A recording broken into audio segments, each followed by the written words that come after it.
Clear. त अॼु जेको आहे सो असां वरी बि जेको आहे सो हेल्पिंग वर्ब जे बारे में पढ़ूं था। त छाकाणि त present to be, past to be ऐं फ्यूचर टू बी पढ़ण खां पोइ बार बार हेल्पिंग वर्ब इहो इशू असांजे साम्हूं आयो पिए त दरअसल हेल्पिंग वर्ब आहिनि छा। त हाणे हेल्पिंग वर्ब कॾहिं असां हिननि खे हेल्पिंग वर्ब पिया चऊं, कॾहिं असां हिननि खे लिंकिंग वर्ब पिया चऊं। त हाणे इहे आहिनि छा, लिंकिंग वर्ब या हेल्पिंग वर्ब। त दरअसल ॾिठो ईअं वञे थो त हिननि जा टे खानदान आहिनि। घणा खानदान आहिनि? टे। There are 3 families. त पहिरीं जेका फैमिली आहे उहा कहिड़ी आहे? टू बी जी फैमिली आहे। ऐं ॿी जेका आहे टू डू जी आहे। ऐं टी जेका आहे इहा टू हैव जी फैमिली आहे। टे फैमिलियूं आहिनि। हाणे टू बी में टोटल जेके मेंबर आहिनि उहे 5 आहिनि। इज़, एम, आर, वाज़, वर। इहे हेल्पिंग वर्ब जो भी कम कन था ऐं मेन वर्ब जो कम कन था। ऐं टू डू जी फैमिली में टे मेंबर आहिनि। घणा मेंबर आहिनि? टे मेंबर आहिनि। त इहे बि टू डू जा मेंबर हेल्पिंग वर्ब जो भी कम कन था ऐं मेन वर्ब जो भी कम कन था। टू हैव जी फैमिली में टे मेंबर आहिनि। टोटल मिली करे असां वटि 11 हेल्पिंग वर्ब आहिनि। बाक़ी जेको आहे सो असां पोइ हिन में ॿिया ठाहींदा आहियूं, पर दरअसल बेसिक हेल्पिंग वर्ब जेके असां वटि आहिनि उहे केतिरा आहिनि? 11 आहिनि। त हाणे असांखे ॾिसणो इहो आहे, अॼु असां सभिनी खे क्लियर नथा करे सघूं। इज़, एम, आर, वाज़, वर जा जेके आहिनि इहे इस्तेमाल सिंपल हिकु या ॿ तव्हांखे आउं ॿुधायां थो। त इज़, एम, आर, वाज़, वर। इज़, एम, आर इहे प्रेज़ेंट में इस्तेमाल थींदा आहिनि ऐं वाज़ ऐं वर जेको आहिनि सो इहे पास्ट में इस्तेमाल थींदा आहिनि। हिकिड़ो ॾींहुं इहे एज़ अ मेन वर्ब इस्तेमाल थींदा आहिनि। मेन वर्ब तॾहिं इस्तेमाल थींदा आहिनि जॾहिं इन्हनि सां गॾु ॿियो हेल्पिंग वर्ब न हूंदो आहे, तॾहिं असां इन्हनि खे मेन वर्ब चवंदा आहियूं। हाणे जी मिसाल तौर आई एम डॉक्टर। त हाणे असां ॾिसंदासीं त आई प्रोनाउन आहे ऐं डॉक्टर नाउन आहे। त असां ख़बर आहे नाउन ऐं प्रोनाउन जिथे बि हूंदा त उहे कंहिंजो कमु कंदा आहिनि? उहे कहिड़ो कमु कंदा आहिनि? उहे कमु कंदा आहिनि सब्जेक्ट या ऑब्जेक्ट जो। सब्जेक्ट ऐं ऑब्जेक्ट थियण जे लाइ नाउन ऐं प्रोनाउन ॿई लाज़मी आहिनि। त आई एम डॉक्टर। त हाणे हिकिड़ो त नाउन आहे, ॿियो प्रोनाउन आहे। बाक़ी असां वटि जेको वर्ब आहे हिकिड़ो, जॾहिं त असां वटि हिकिड़ो वर्ब हूंदो आहे त उहो कहिड़ो कमु कंदो आहे? उहा कमु कंदो आहे मेन वर्ब जो। त हिनी जुमले में जेको आहे सो असां वटि एम मेन वर्ब। त मेन वर्ब में हिकिड़ा स्टेटिव वर्ब हूंदा आहिनि, ॿिया एक्शन वर्ब हूंदा आहिनि, एस वी ऐं ए वी। हाणे स्टेटिव वर्ब उहे हूंदा आहिनि जंहिंमें कमु न हुजे, जंहिंमें या त स्टेट हुजे या त एग्जिस्टेंस हुजे। आई एम डॉक्टर, या त पोजीशन हुजे, पोजीशन बि थी सघे थी आई एम डॉक्टर। त हाणे इन्ही में चए थो आऊं डॉक्टर आहियां। त इहो असां प्रेज़ेंट टू बी में पढ़ियो हुयो। त हाणे हिते ई जेको आहे सो कहिड़ो कमु करे पियो? मेन वर्ब जो। वरी बि असां हेठि ॾिसूं था आई वाज डॉक्टर, आऊं डॉक्टर हुअसि। त हाणे हिन में हिकिड़ो नाउन आहे, हिकिड़ो प्रोनाउन आहे। बाक़ी असां वटि वर्ब हिकिड़ो ई आहे। त इहा वर्ब जेको आहे सो कहिड़ो कमु करे पियो? मेन वर्ब जो कमु करे पियो। त हाणे असां इहो ॾिठोसीं त हिकिड़ो वर्ब जिथे बि ईंदो इज़, एम, आर, वाज़, वर मां ऐं उन जुमले में ॿियो वर्ब न हूंदो त उहा वर्ब जेको आहे मेन वर्ब जो कमु कंदो ऐं उहा मेन वर्ब जेको आहे स्टेटिव वर्ब कंसीडर कयो वेंदो। हाणे चऊं था इहे साॻिया ई वर्ब हेल्पिंग वर्ब तौर कॾहिं कमु अचनि था? जॾहिं तव्हां वटि को बि इंग्लिश में सेंटेंस अची वञे ऐं उन खे तव्हां ॾिसो, पहिरीं स्टार्ट खां शुरू कयो त उन में नाउन केतिरा आहिनि, प्रोनाउन केतिरा आहिनि, वर्ब केतिरा आहिनि। त दरअसल हिकिड़ो प्रोनाउन आहे असां वटि हिन में ऐं हिकिड़ो जेको आहे सो नाउन आहे ऐं ही आर्टिकल आहे जंहिंखे तव्हां डिटरमाइनर चओ या एडजेक्टिव चओ। ही जेको आहे सो नाउन सां गॾु आयो आहे। बाक़ी जेको आहे असां वटि ॿ वर्ब आहिनि, हिकिड़ो आहे वी फोर यानी आईएनजी फॉर्म ऐं हिकिड़ो जेको तव्हांजो फिक्स टाइप हुनखे V1 चओ या V5 चओ। त हाणे अव्हां वटि ॿ वर्ब आया आहिनि। जॾहिं ॿ वर्ब आया आहिनि त पहिरीं जेका वर्ब इस्तेमाल थियल हूंदो त उहा वर्ब कहिड़ो हूंदो? उहा वर्ब जेको आहे सो कहिड़ो हूंदो? उहो वर्ब हूंदो तव्हांजो हेल्पिंग वर्ब।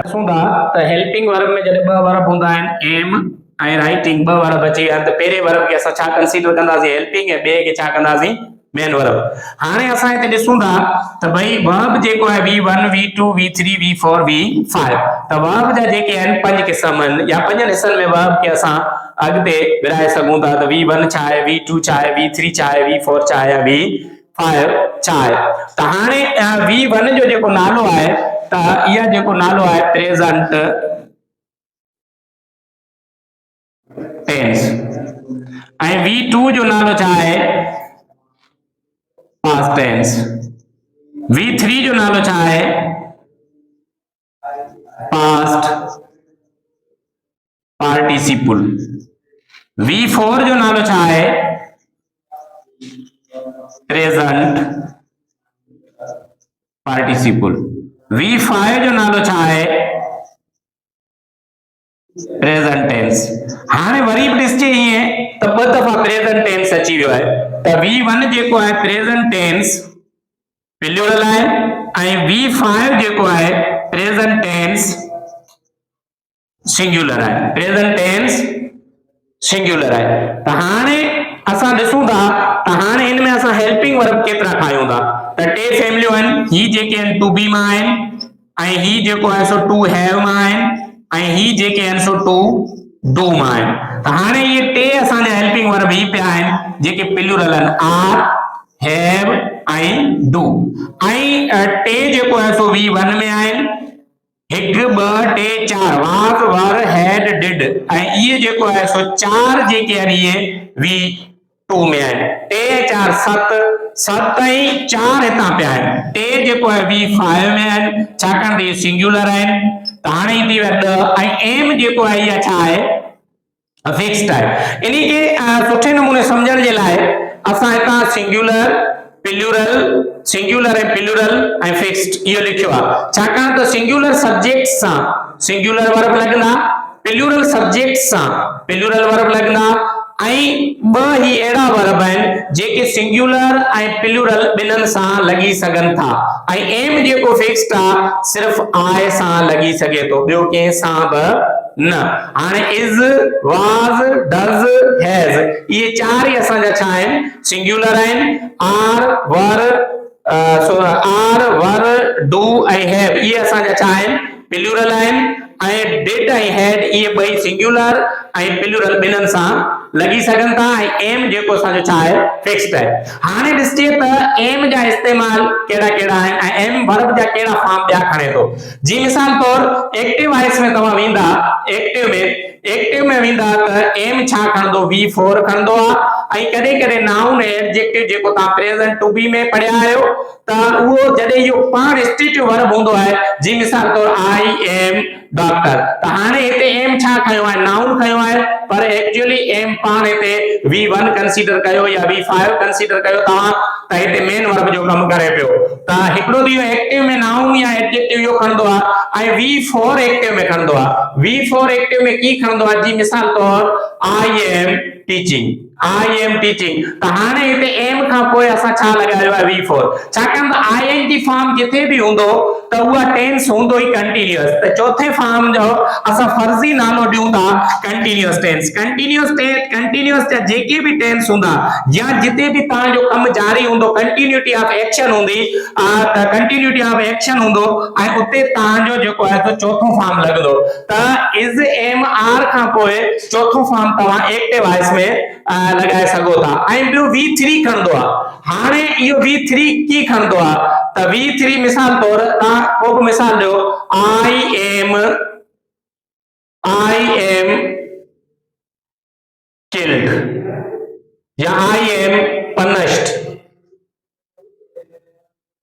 त हाणे हिते V3 लॻो पियो आहे I am punished I am killed या आई एम वाटर्ड जेको बि तव्हां लिखो टियों फॉर्म ॾियो त इन्ही में इहो मुराद आहे त ही जुमलो तव्हांजो जेको आहे पैसिव में वञे पियो। जुमलो कंहिं में वञे पियो पैसिव वॉइस में वञे पियो। Is am are simply is am are plus V3 ऐं उहा वर्ब जो टियों फॉर्म हुजे ऐं हिकिड़ी कंडीशन आहे उनमें एक्शन जो हुअणु लाज़मी आहे। अगर जी उनमें एक्शन आहे त जुमलो तव्हांजो हूंदो पैसिव में। अगर is am are plus V3 आहे ऐं उनमें स्टेट आहे त पोइ उहो जुमलो तव्हांजो हूंदो एक्टिव में। For example I am surprised या आई एम प्लीज्ड त हाणे हालांकि ये V3 आहिनि पर इन्हनि में छा आहे स्टेट त पोइ इहे जुमला तव्हांजा एक्टिव में आहिनि इहे पैसिव में न आहिनि। इहे जेको आहे सो एक्टिव में आहिनि छाकाणि त V3 एडजेक्टिव जो कम बि करे थो। V3 कहिड़ो कम करे थो एडजेक्टिव जो बि कम करे तो हाणे असांखे इहा ख़बर पई त एम जेको आहे कंहिंसां इस्तेमाल थिए थो एम जेको आहे सो प्रेजेंट में इस्तेमाल थिए थो एक्टिव में भी इस्तेमाल थिए थो पैसिव में प्रेजेंट में इहो कंटीन्यूअस टेंस ऐं प्रेजेंट सिंपल में ऐं ॿियो V3 तने V3 जा ॿ हिकिड़ो एक्शन हूंदो आहे ऐं ॿियो स्टेटिव जॾहिं एक्शन वर्ब खणंदो आहे त पैसिव में हूंदो आहे ऐं स्टेटिव वर्ब खणंदो आहे तॾहिं उहा एक्टिव में त इज भी साॻी इज जा भी साॻी फंक्शन है इज नाउन है एडजेक्टिव खणंदो आहे जेको असां प्रेजेंट टू बी में पढ़ियोसीं छाकाणि त उन में उ पाण मेन वर्ब जो कम कंदो आहे ऐं तंहिंखां पोइ V4 जेका प्रेजेंट कंटीन्यूअस में खणंदो आहे ऐं V3 जॾहिं उहो पैसिव हूंदो आहे तॾहिं खणंदो आहे ऐं V3 कॾहिं कॾहिं एडजेक्टिव जो कम कंदो आहे तॾहिं उहो पाण एक्टिव में त आर बि साॻी फंक्शन आहे ऐं वाज जो बि पास्ट में साॻी ॻाल्हि आहे त हिते सिंपली असां जनरल सभिनी खे गॾु लिखी छॾियूं था इज एम आर वाज वर ही पंजनि खे तव्हां प्लस जी निशानी ॾेई V4 कयो त ई सम्झो त तव्हांजा आहिनि कंटीन्यूअस में कंहिंमें आहिनि कंटीन्यूअस एक्टिव वॉइस में कंहिंमें आहिनि एक्टिव में ऐं वरी बि इन्हनि साॻियुनि खे तव्हां इज एम आर वाज वर इन्हनि खे प्लस V3 ॾियो तव्हां वर्ब जो टियों फॉर्म ॾेई इन में एक्शन वर्ब तव्हां ॾियो था त एक्शन वर्ब ॾियो त तव्हां ई सम्झो त तव्हां कंहिंमें आहियो पैसिव वॉइस में आहियो सिंपली ऐं वरी तव्हां इज एम आर वाज वर इहो ॾेई इन जे पोयां नाउन या एडजेक्टिव ॾियो था त तव्हां ई सम्झो पास्ट सिंपल या प्रेजेंट सिंपल में आयो past simple was were past simple जे लाइ आहिनि ऐं इज एम आर जेको आहे सो इहो कंहिंजे लाइ आहिनि प्रेजेंट सिंपल जे लाइ त इहो हिकिड़ो सुञाणण जो तरीक़ो आहे ऐं असांजे लाइ आसान वे आहे त भई इज एम आर वाज वर त बेसिकली असांजा स्टेटिव वर्ब आहिनि ऐं इन्हनि सां इहे ई वर्ब जा फॉर्म ऐं हाणे रही ॻाल्हि V2 जी त V2 कॾहिं बि इज एम आर सां कॾहिं बि न लॻंदो V2 इज एम आर सां कॾहिं बि न लॻंदो ऐं V5 is am are was वर सां कॾहिं बि न लॻंदो हाणे ॿ फॉर्म ई विया हलिया V1 बि जेको आहे सो इज एम आर सां कॾहिं बि न लॻंदो बाक़ी असां वटि बचिया ई छा आहिनि हिकिड़ो V3 बचियो आहे ऐं हिकिड़ो V4 बचियो आहे V4 एक्टिव में ऐं V3 जेका आहे या एक्टिव ऐं पैसिव ॿिन्हिनि जे लाइ एक्टिव ऐं पैसिव ॿिन्हिनि जे लाइ पैसिव में तॾहिं जॾहिं उन V3 में एक्शन हुजे ऐं एक्टिव में तॾहिं जॾहिं उन में छा हुजे स्टेट हुजे त अॼु जेको आहे सो असां ॾिठोसीं त हेल्पिंग वर्ब टोटल आहिनि घणा हेल्पिंग वर्ब असां वटि आहिनि 11 is am are was were do does did have has had त असांखे इहो ख़बर पई त इन में सिंगुलर कहिड़ा आहिनि ऐं प्लूरल कहिड़ा आहिनि हिकिड़ी शइ त सिंगुलर सब्जेक्ट जेका आहे इहो सिंगुलर वर्ब खणंदो प्लूरल सब्जेक्ट जेका आहे इहो प्लूरल वर्ब खणंदो इन्ही जे करे असां इन्हनि खे अलॻि कयोसीं बाक़ी तव्हां ॾिसंदा आहियो have been has been had been वाकई वो बीन लगाइंदा आहिनि कॾहिं जेको आहे सो shall have been will have been इहो बीन V3 आहे पर बेसिक जेको असांजा जेके आहिनि उहे हेल्पिंग वर्ब आहिनि 11 ऐं इन्ही सां असां मिलाए ऐं ॿिया ठाहींदासीं इज एम आर जा जेको आहे सो असां इस्तेमाल कयासीं अञा कुझु रहियल आहिनि ऐं बाक़ी जेको आहे सो असां वाज वर जा कंदासीं ऐं अॼु जो जेको आहे सो असां हेल्पिंग वर्ब जो टॉपिक खयोसीं इन्ही जे लाइ त छाकाणि त अॻिते जेका टेंस असांखे सिखणा आहिनि त उन्ही में हेल्पिंग वर्ब जो वॾो रोल आहे ऐं ॿियो मॉडल वर्ब जो आहे मॉडल वर्ब बि तव्हांजा 11 आहिनि इंशाल्लाह इन्ही खे बि असां सुभाणे या परीं कंप्लीट कंदासीं।